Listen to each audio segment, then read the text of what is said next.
Бауыржан Момышұлы атындағы мектеп бөбекжай кешенінің 10-шы сынып оқушысы Құдайберген Гүлім Жүсіпбек Аймауытовтың Ақбілек шығармасынан үзінді. Мынау өзен бойындағы кел қайда. Күздігіні бұл өзенде келе отырмаушы еді. Шиекте жол жатыр. Ойбай-ау, жақынмандағы ел шаттағы орсыдан босып кеткен екен ғой. Манайды жын орнағандай қылды ғой. Мал жанында билік қалды ма? Талай қыз мен сияқты соры қайнады ғой. Бірақ дәрменсей болғаны жоқ шығар. Қостарына келген әйел көрмеді ғой.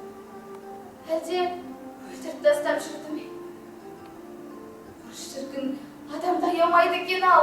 Құрғырдың атын атамайыншы тағы келіп қалады. Олар не қылған ба? Әлде бірдеңеге ұшырады ма екен? Олар кіммен соғысып жүр? Әлде төңіректегі қазақтармен? Қазақ бұлармен неғып соғыса алсын? Не қауқары бар?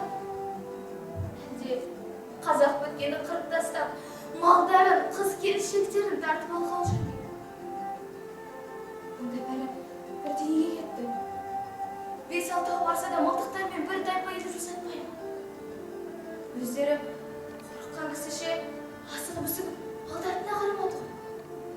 Әлде бір күшті жау келіп қалды ма? Олардың жауы кім? Ойбай-ау әкемдер ақтар, қызылдар деп отырушы еді. Сонысы ма екен? Қызылы да орыс па екен? Олар да қыз алып қаша ма?